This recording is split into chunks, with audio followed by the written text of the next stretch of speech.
Don't fall off your chair, man. I had to put something on the floor. All good. It's all good. Hello, everyone. And welcome to the State of Leadership. That's Robert Hilliard. I'm Whitnie Wiley, and we are here to talk with you about all things leadership. And today we're going to be talking about trust in the workplace, and in particular, what happens if you break that trust. So trust goes two ways, right? It's a two-way street. Employees need to trust their employers, the leaders, the managers of their organizations. They need to trust their coworkers, and the other way around, right? Leadership managers need to trust their employees to do their job. Everyone needs to trust everyone. And we've been talking about this concept of team, right? And we talked last week and said that every project or everything you work on doesn't need you to be a team. Yet and still, whether you're a team or not, you still need to trust the people that you work with to get the work done. So we got actually a request to talk about this topic. And so here we are talking about trust. So Robert, you want to start this conversation about trust? Trust. Yeah, this is one of those topics that I'm both excited about and terrified. It's like going on a date with Regina King, right? Really excited. Yes, I've never considered that. Of course, but I'm really excited. Hope I don't mess up. No, but I think it's going to be a great topic, and it's funny because doing the research for this, as I always do, and you do this as well, I came across a statistic that said 2/3 of Americans feel that people can't be trusted. So it's staggering, right? That most people don't trust other people.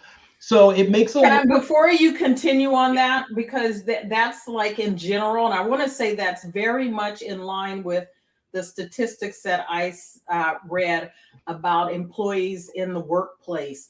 And it's somewhere in that same range of like 1/3 of employees say that they trust their employers. Yeah.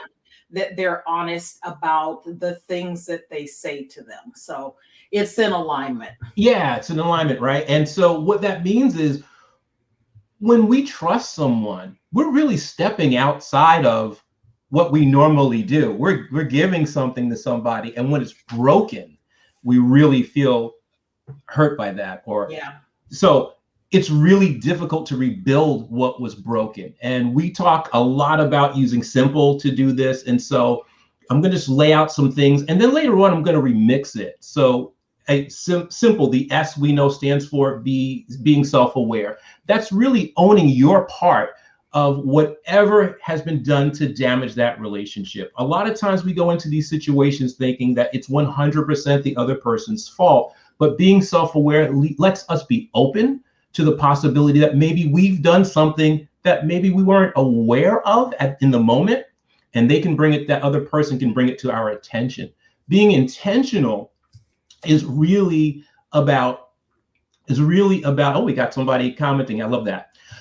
Being intentional is really about making sure that you're going into that conversation with pure intentions. You're not going in there thinking that, oh, I'm going to get this person. You're going in there with the intention of actually repairing what was damaged. Very, very important there. So the M is really for mastering your message. So you're going to have a conversation with that person, bullet point what you're going to say, run it by other people, run it by other teammates to make sure you're hitting all the points, making sure that it's not going to be looked at in an offensive way, that it's going to be looked at in the intent that you've created it. That's really important as well. Be purposeful, knowing what the outcome of that conversation is going to be. Of course, you're trying to build a bridge with that other person or that other group. You want to be purposeful and really map out what it's going to take to get you there. And then the L is for leverage common ground. I used to do a lot of conflict mediation, and I would be sitting in a room with two people that really didn't like each other. And And I would ask them, so what do you have in common? And they would say, nothing. We have nothing in common. I go, okay, do you both want to do a good job? They would, yes. Okay, you have that in common. You're just going about it in different ways. If we were to work together, if you were to work together and see how you can do a good job with each other, knowing what you know about how each other works and what sets each other off, what would that look like? And from there, they can build something out, and they would do that. And the E is empowering that person to participate, to come up with solutions, suggestions, so this is not a one-sided conversation, so that it goes both ways. And then the E, of course, because we square that E, right, is energy. Going in there with that collaborative energy, not with that conflict energy, and that's really important. And that's how we use Simple to handle these types of situations. Thanks for laying that out. So for those of you who are new, the title of our show is The State of Leadership, Simple and Beyond. And Robert just laid out the simple. And so if you watch this in replay, there are actually, what do you call them? The words that go on the screen, the captions. Captions. Subtitles. Subtitles is the word that I'm looking for. It will be there, and you can get a summary of that. Or you can reach out to us, and we'd be happy to share more about that. So thanks, Robert, again for sharing that. You know, you brought up the statistic about, in general, I ran a poll. It's not scientific, of course, but I asked the question of whether or not people have and had experience with trust being broken with their employers. And I would say all 100% said yes. 81, I think it was 83% just simply said yes. And then the 17% said like all the time. So, right, it's like, so there's this constant feeling that the people that we're involved with in our work, our bosses in particular, are not being honest with us. They are not trustworthy, which makes it really difficult to enjoy your work, right? And some of what we're talking about is the creation of cultures and creating cultures where people actually want to work and will thrive, so that the company gets its goal, which is a healthy bottom line, which allows them to continue to hire and keep employees on, provide raises and bonuses and things, right? So there's this continuing circle, this cycle that requires this very basic this very basic factor of relationship building and business building that's missing. And what are we supposed to do with that? That's a wow.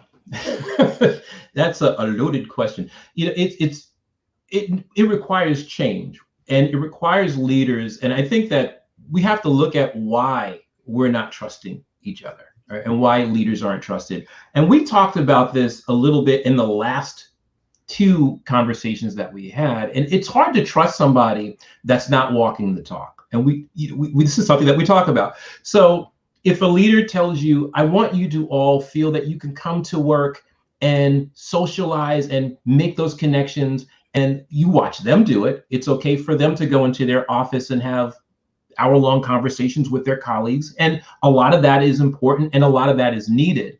But yet the same leaders frown upon their direct reports when their direct reports do that. And so it's part of that, you know, walking the talk. If you say I can do it, then allow me the opportunity to do that. That's already a situation where trust is broken. Or, you know, I've been in this situation myself. Your boss asks you, how do you solve this problem? And you tell them how to solve the problem based on you know where I'm going with this. And then you go, because this happened to me, then you go to a meeting with them and then they present it to the COO as their solution. And you're sitting there going, huh, that's interesting. 10 minutes ago, before we walked in here, they had no clue how to handle that. They asked me, I gave them the answer, and now they're presenting it like they can do it. And I'm sure I'm going to be doing all the work to make it happen so that this person can then go back and present the solution in actuality. So those are all things that some leaders, not all leaders, some leaders do that destroy trust. No, absolutely. So I want to share a few statistics about sort of this gap, and then we can start talking about some of the factors that are part of trust building, trust maintenance, and then the trust rebuilding. And I have a thought about something that, I'll share in a minute. So the Edelman did a study and looked at employee expectation and then the actual performance of a couple of measures. I'm not going to read them all. You can track down the Edelman study, or I'll put a link in the comments for you. But this concept that management always tells the truth, right? There's an expectation on employees' part. And this is sad. This is going to be sad, but I think this goes to the overall point that we both made, that we really sort of start from a place of distrust, period, right? It's just sort of the bottom line. And that may be a factor of our negativity bias and just our nature to be self-protective, right? Yep. But it says that management always tells the truth, that there's a 79% of employee expectation that would happen. There's a 24% gap, a 24-point gap in the reality, which is that about 55% get to a place where they're like, yeah, management is always telling the truth. 24%. That's a huge gap. A huge gap that they get regular communications. There's a 78% expectation of that. About 51%, 61% say they actually get that. So there's a 17-point gap there.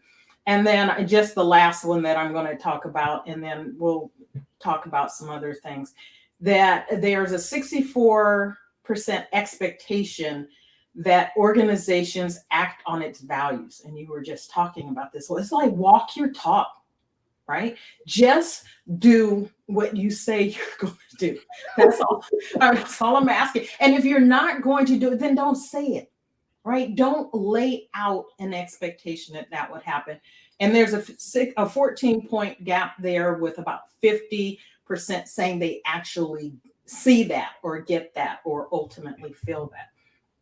And I feel like this is hugely, it's disheartening in a lot of ways, because ultimately we all want the same thing, right? We're on our human level, we're all looking for the same thing, but somehow we are missing the boat in being able to deliver that.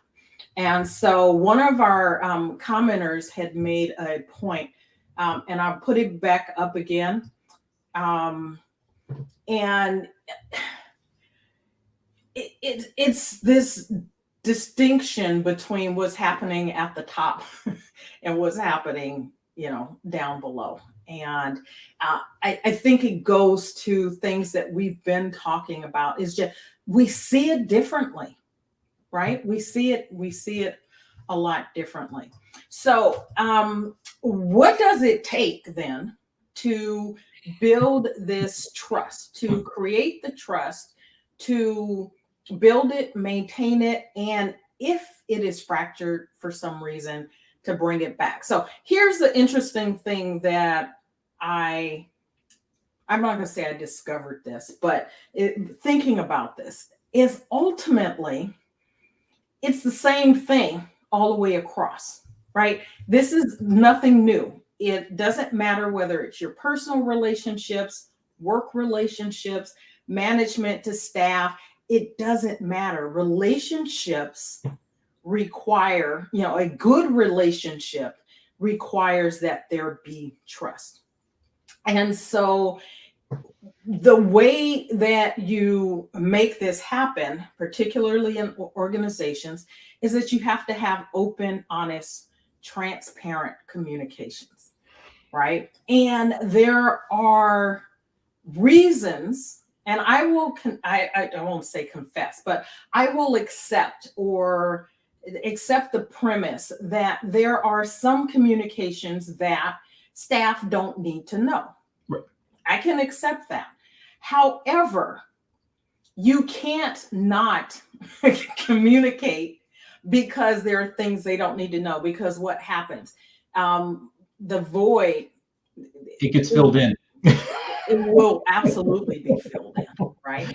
And it won't be filled in with the best case scenario No. most of the time, right?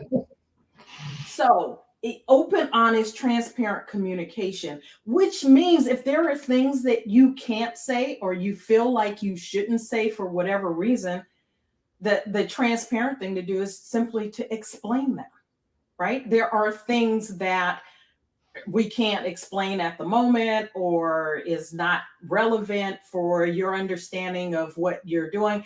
And we talked about purpose last week and understanding what it is you're here to do and making sure everybody's on the same page with that, with expectations, right? And so how does an organization, management, leadership, do this open, honest, transparent communication in a way that helps to build the trust? Wow, that's the question of the hour, right? So is to really set up, if you to really think about this, is to get the folks that are being communicated to involved in the process. What do they want to hear? What kind of messages? What level of transparency do they want to know? And build that with them. It's the same thing we talk about when we discuss strategy. People will do what they help create. If you're just going to top down it to them, they will go through the motions, but they will start to resist it actively or passively at some point. Which is worse, in my opinion. Passively? Passive, yes. Because you never know, right? Coming, right? Now you've just got apathetic people taking up space. At least if they're active, you know who they are, and you can address that. It's really difficult to address that if you don't know that it's there. Yeah, and so you get them involved in it. Yeah. Have that communication with them. I think a lot of times, and we look at leadership, you and I, we've done all the research, we look at it. There's the psychodynamic part of leadership where the employer is like a parent and they treat their employees like kids or children. And these are grown adults we're talking about. They have an expectation that they're going to be treated like grown adults and not, oh, I didn't tell you that because it's only going to hurt your feelings. How do you know what's going to hurt? These are adult people, and they want to have the information because they want to know what's coming. And I think that if you're hiding that information from them, you're not treating them like the adults, responsible adults that they are. It's really important. And I think that that's one of the things. The other thing, when I was writing some things down where you were talking, because I didn't want to interrupt you, because I can get in there like double Dutch, right? Ethical leadership. They want ethical leadership. They want their leaders to not only walk the talk, but have morals behind what they do. They want that. They don't want leaders that are engaged in all kinds of crazy shenanigans or underhanded things. Like, they want to know that their leaders are people that they can look up to and model after in some way, shape, or form. I think that's really important as well. Yeah, I agree. It's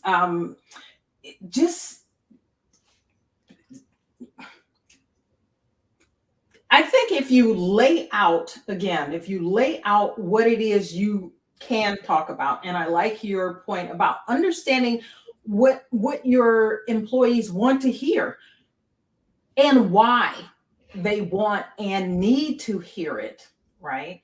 And then you can explain why you can't. So if it's a matter of we don't have the answer at the moment, I think people are understanding that you don't always have all the answers, but I'm working towards getting it, right? Right. As opposed to we're just going to pretend like that, our heads in the sand. We're going to pretend like this is not happening. You want to be able to say, these are things that we're not prepared to discuss. When we think we may be able to discuss them, why you're not able to discuss them. And if it's a matter of not having answers at the moment, we're working on it, right? We're working on it. Well, and the comment is about transparency. It's just be transparent with that, because that's the piece that helps employees know that we're in this together. Right. If you're not transparent with it, then it's it gets to the us against them mentality. Well, yeah. If you're trying to get to a place where you're calling yourself a team again, and both Robert and I are of the opinion that everything doesn't require team. Team is a very specific thing. But if you're going to call yourself a team, then you've got to act and behave like one. And communication is certainly one of those things. I think a lot of organizations and leaders, they like the notion of certain buzzwords or catchphrases or trends that are going on, but they don't really put the work in to actually understand what those things are and know if they can actually enact those things in their organization. I've been in organizations like that. Okay, today we're gonna, this month we're gonna focus. It becomes a flavor of the month. We're gonna focus on this. This is a new strategy, and it falls apart. And then they don't ask the employees anything about it. They don't see who wants to participate. They don't ask that. And then that doesn't work. So then they throw another one out there. It's like they're throwing it on the wall and seeing if it's going to stick. Those types of things also erode trust over time, because you're not getting your employees involved. You're just telling them what they should be doing. And then, okay, this is a new way we're going to operate. And then when it doesn't stick, there is no explanation. You just move on to the next thing. And so that, that erodes trust. And what would be better if they said, hey, we tried this thing, it didn't work. Here's what we've learned from it. Here's what we're going to try to do better. Here's the next thing that we're going to do. What are your opinions about this? How can we do better this time than we did the last time? But I think a lot of leaders are under the assumption that showing that type of vulnerability is akin to showing weakness, and it's not. It's collaborative. And I think that's something that it's a missed opportunity, and that also erodes trust. So there are a couple of things that come to mind for me on that. One is just the pure engaging your employees so that they have a voice, so that they are a part of the process, particularly in change. And at the same time, I would say, if you got something that was flavor of the month, that's probably a lot more than a lot of organizations are doing, which is sort of the flavor of the year, where on a retreat of a day or two, you introduce some grand topic that's, the theme of the retreat, and then you never revisit again until next retreat, if at all, right? So at least, I'm saying this, at least in an organization that's trying something every month, even if they never come back and say, it didn't work, here's why it didn't work, here's what we're going to do and how we're moving forward, which I absolutely agree is the better way to approach that. At least you could feel like at least they're trying something, right? They get that it's not working and they're trying something, as opposed to a real Band-Aid of, well, let's talk about this at our retreat, and then never pretend like it didn't even happen. Well, yeah, we talked about that last time, and that's what a notion that a lot of people have, that once you get something going, it's going to perpetually move itself in the On its direction, own, yeah. and it doesn't happen. So later on, I'll talk to you about how I took this simple stuff and kind of remixed it to make it step down. We'll talk about that, because the last thing I have there is building in a feedback loop. That Okay. when you're having that conversation with that person, to have an agreement that you can go back and say, look, if either one of us breaks this contract, we can go back, we can have a meeting again and say, okay, here's what I'm seeing, here's what needs to be done to repair it. And in that way, you're constantly rebuilding that trust, instead of thinking that, okay, we had the meeting, they agreed to do this, I agreed to do that, and it's going to be fine now. And of course, it's very seldom, if ever, the case. Well, I'm going to give you the segue to go there. So just because you gave me a segue to give you a segue. So it's about setting expectations, right? And part of the expectations includes the accountability piece. And you've got to be consistent with the accountability. And I think that's one of those places where you lose employees, you lose the members of your team, is that if you don't if you don't do the accountability piece both ways, top down, bottom up, there's no accountability, if people don't see that, then they're like, what are you doing? What are you doing? And it allows people to just kind of not know the rules of the game that you're playing. Well, I hate to make the analogy, because we're all adults and we're talking about adults, but it's like a parent that says, you better do this or else, and then nothing happens. And the kid's like, oh, okay. I know where I'm going with that. The next time my parent says to do something, I'm going to be like, yeah. And you placate them, and then you don't. They placate the parent and then don't do anything. But you have to be consistent. So when we talk about rebuilding trust, of course, you're going to engage in some kind of conversation. And I went through simple before, but let's talk about how to construct this conversation. First thing you need to do is be clear.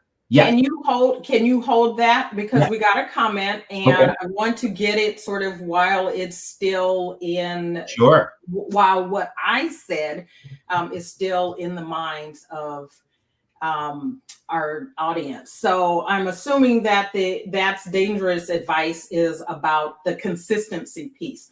And when I'm saying consistency, I'm not saying that you do the same accountability with each and every person on each and everything, but that you need to hold people accountable consistently. So if that's what that is about, then I just wanted to clear that up. And I didn't want to ignore something that was seemingly contrary to what either one of us is saying. So trying to be transparent here, trying to learn and grow. And obviously, if I could be clearer and say something in a way that doesn't send a message that I was talking about doing everything with everyone in the same way, that was not my intent.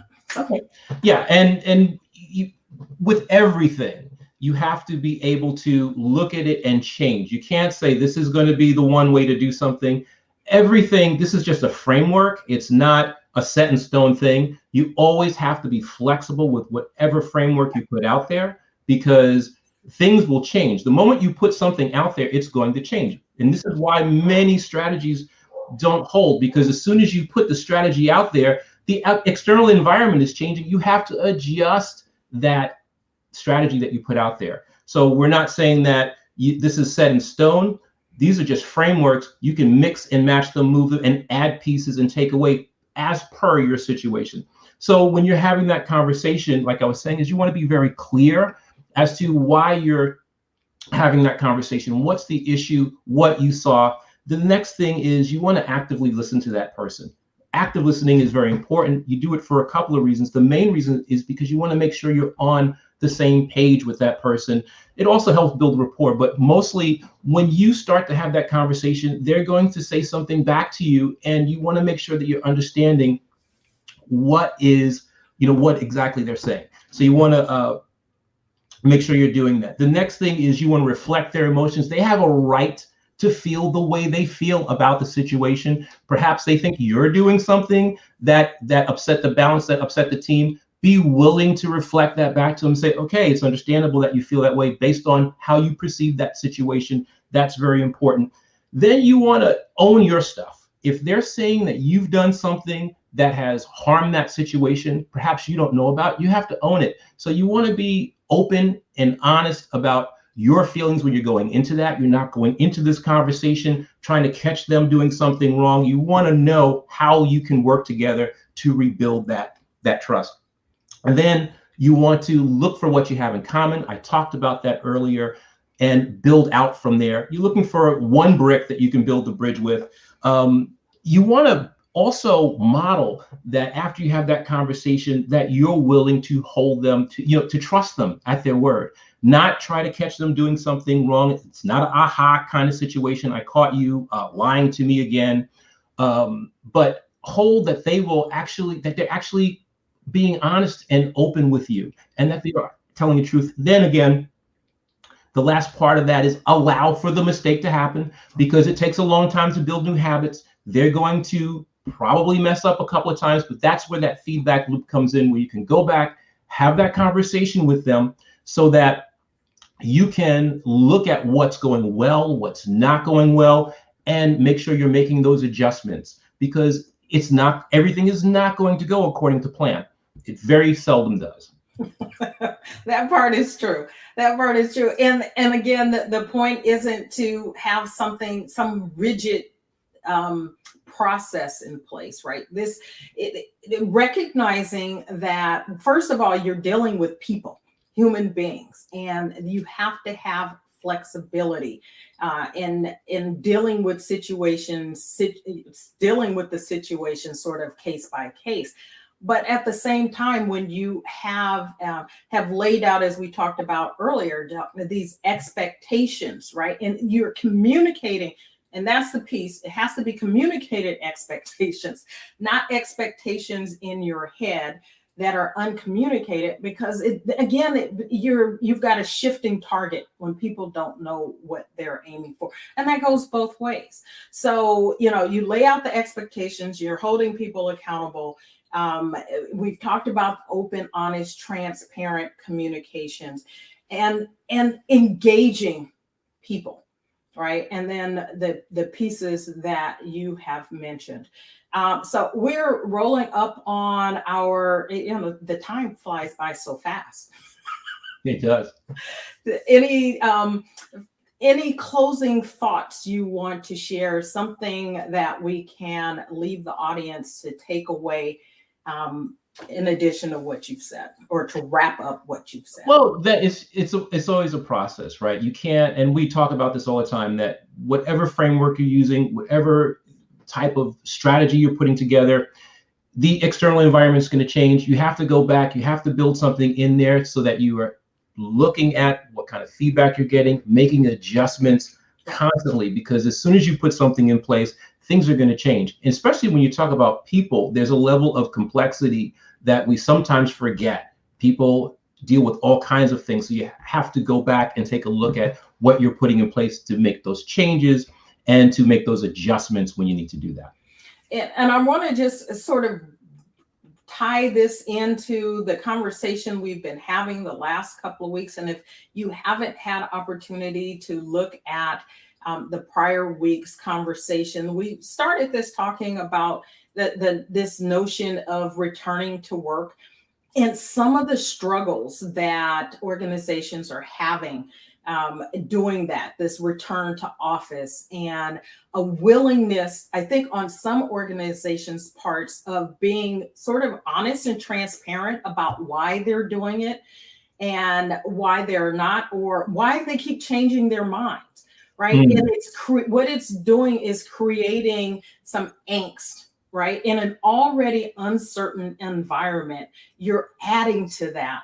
And one of the things that the things we've been talking about here today as it relates to trust is that without trust, as you're saying things, you're creating more problems in your workforce. You're creating more problems in the culture than is necessary. And you're not going to get it right all the time. And I don't think anyone is asking that you get it right 100% of the time. That's not the goal, right? Because it has to be on the leadership side as well as the employee side. And we didn't talk about this specifically today. We've talked about it in the past.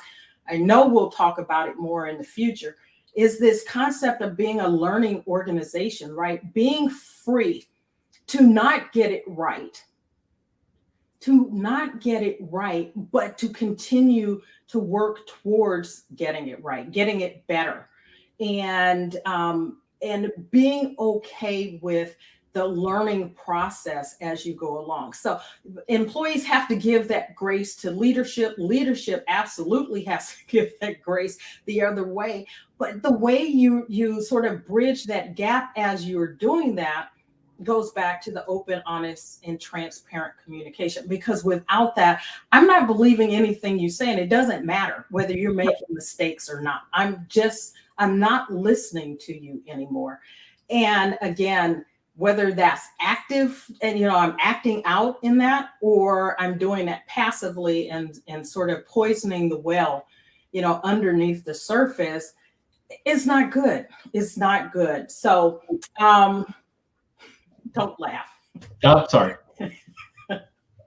So if you've got a topic that you would like for us to cover, if you would like to join us actually on camera, on screen for a conversation, we would love to hear from you. We would love to hear the topics that you want to have discussed. And if you've got something in particular that you'd like to be a part of the conversation on, you can reach out, send me a DM or an email if you have that. You could reach out to Robert as well. This particular topic was brought up by a viewer, and so we want to be responsive. In general, we will be looking for leadership topics and issues that we are reading about, hearing about in the media, things that are happening in real time. We want to be responsive to that. But we welcome you to join us in the conversation. So with that, we have run out of time, and we want to thank you for joining us. Thank you, everyone that participated in the conversation, sharing your comments. We really appreciate that. And we are here every Thursday, 3 p.m. Eastern, 12 noon Pacific, the State of Leadership, Simple and Beyond. And we look forward to seeing you again next week. Take care.